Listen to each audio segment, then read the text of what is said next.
All right.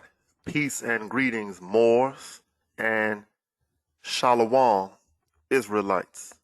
For those of you who do not understand why those two are related, perhaps in another video I can put up and you will understand.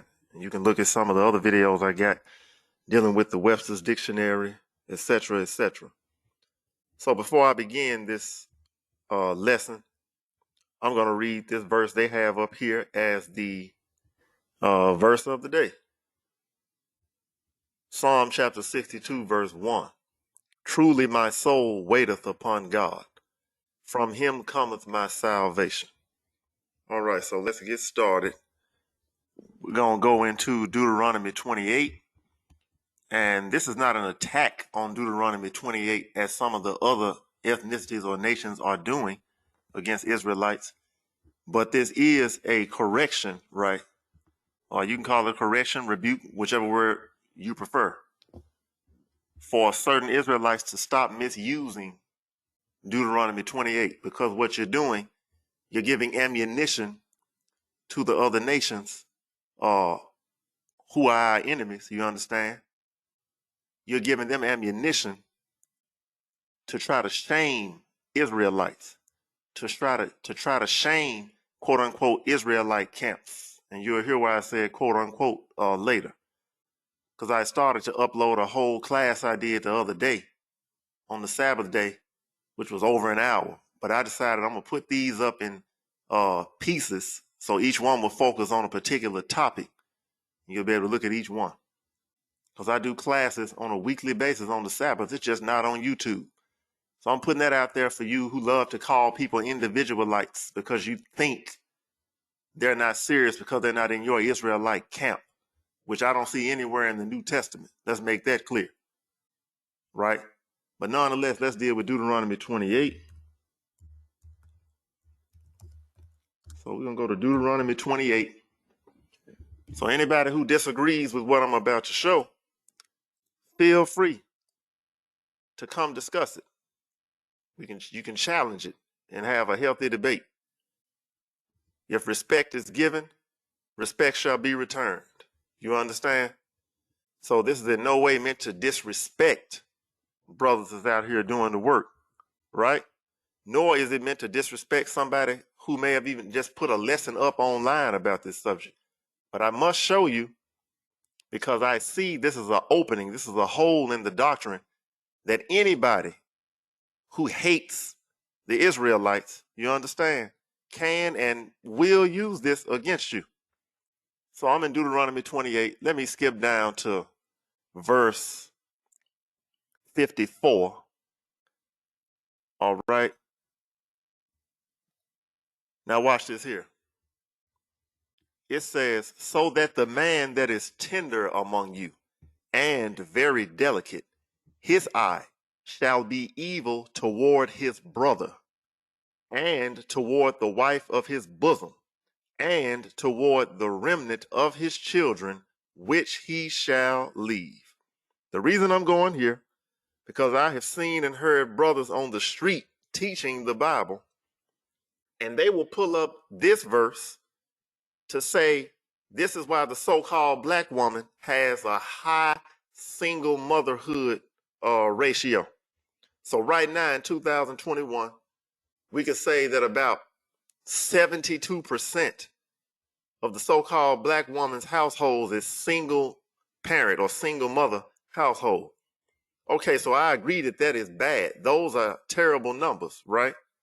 Because you're supposed to have a father and a mother, husband and wife, right? We need a complete family. I'm with that. But this is not talking about the so-called black woman in the United States of America. This curse does not apply to her. It does not apply to our men. This is not talking about brothers leaving their wives and children in the hood, in the ghetto. You understand? Or in the inner city. All of these terms we know they use to apply to us. They'll say the urban centers, the inner city, the ghetto, the projects. You understand? It's not talking about us today, that is. Let's look at watch this here. Let's go on up to verse 52 to get it in context. And he shall besiege thee in all thy gates, until thy high and fenced walls come down, wherein thou trustest, throughout all thy land. And he shall besiege thee in all thy gates, throughout all thy land, which the Lord thy God hath given thee. Verse 53. And thou shalt eat the fruit of thine own body. We're not doing that in the projects in the ghetto in the inner city in the United States, right? The flesh of thy sons and of thy daughters, which the Lord thy God hath given thee, in the siege and in the straitness, wherewith thine enemies shall distress thee. So that the man, this is a continuation from that with a colon. When all that's happening that I just read in verses 52 and 53, so that the man that is tender among you and very delicate, meaning this is not a warrior type brother, right? This is not a brother we would call hardcore. He's just a regular brother, right? It doesn't mean he's effeminate, but he's not a warrior. He's not a boxer. If we put it in modern terms, he's not the type that's going to be a boxer like a Floyd Mayweather Jr. or a football player, right? He's just a regular brother. His eye shall be evil toward his brother, and toward the wife of his bosom, and toward the remnant of his children, which he shall leave. You Israelites, right, in certain camps, whether you be a deacon, a bishop, an officer, a captain, a soldier, you understand, a priest, whatever label you give yourself, you have been teaching this. You've been saying that this is the reason why the so-called black woman does not have the man in the house with her. And you will quote this saying that that's why she got an approximately 72% single mom household. That is a lie. This ain't talking about that. So why am I going in on this? Because you're opening up yourself and other Israelites who teach this to unnecessary scrutiny from those who hate us. Understand that. Let's look at verse 55. So that he will not give to any of them of the flesh of his children whom he shall eat. Come on now. You know this is talking about 70 AD.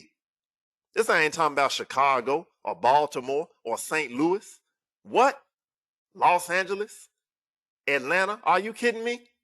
That is not what this is talking about. So that he will not give to any of them of the flesh of his children whom he shall eat, because he hath nothing left him in the siege. That means the siege of Jerusalem, AD 70. Or you could even apply it to any other destructive time, right? AD 70, of course, is the most memorable, the most important for us in this time, because that's when the kingdom fell, right? And it stayed falling, you see? But it's still a siege. This is not talking about your everyday life where it's going to make the man leave his children and she be a single mother. That is not what verse 54 is talking about. So stop saying it. And if you keep saying it, that means you're a liar. If you see this and you analyze these verses and you still go out on the street after this and you keep teaching it, now you're lying. And what you're going to do is find yourself embarrassed by one of these Caucasian pastors, right? These people you hate, but they'll actually be correct. So stop quoting everything in Deuteronomy 28 as if it applies to us exactly today, because it does not. Nor does it have to. We don't have to depend on one chapter out of the Bible to know our identity. But part of the problem is that you Israelites don't want to accept that you're Moors. Understand that. If you can understand that there were Israelites living in Rome who were calling themselves Romans, or a Roman citizen like Apostle Paul, if you can understand that there were Greek-speaking Jews living in Galatia, but they were still Israelites, but they were calling themselves Galatians, then why can't you understand that there were Jews who were Israelites who was calling themselves Moors? See? But you don't want to accept that. So if you want to say that Moor just means black or that it just means Negro, then I challenge you on that. Come prove it. Let's have a live, open debate. And I'll be ready with all of my sources, because it's not going to take that many, because that is a garbage argument. Moor is a nationality, just like Israelite is a nationality. Believe that. And if you keep disrespecting the fact that you are Moor, you're going to find yourself embarrassed because you have to use scriptures out of context to prove who you are. That's why you butchering Deuteronomy 28. A lot of this stuff in Deuteronomy 28, you're twisting, right? So let me count all these verses that's got to do with what we're reading right now. If we really want to look at it, we can start counting from verse 50 and 51, 52, 53, 54, 55. Right. None of those is talking about single mother households. So the children which he shall leave is not talking about today. So you're in error. So stop teaching that. Now let me see what verse 56 is talking about. The tender and delicate woman among you, which would not adventure to set the sole of her foot upon the ground, for delicateness and tenderness. Her eye shall be evil toward the husband of her bosom, and toward her son, and toward her daughter. So some of y'all might even have tried to use this, if I'm not mistaken. This one here, I don't clearly remember a specific example in my mind right now. I would have to look it up. But I remember specific times where you said this up here while we got single mother households. So you need to stop teaching that. But I believe you've taught this too. You said that's why our sister's eye is evil toward us, right? And toward her children. That is not what this is talking about. This is talking about AD 70 as well. If you keep teaching that, you're going to find yourself embarrassed. So with that being said, I hope this has been some edification. I hope you can understand that this curse we're reading about in these verses, specifically Deuteronomy 28 verse 54, is not talking about today. It's talking about the past. All right? So with that, I'm going to say shalom.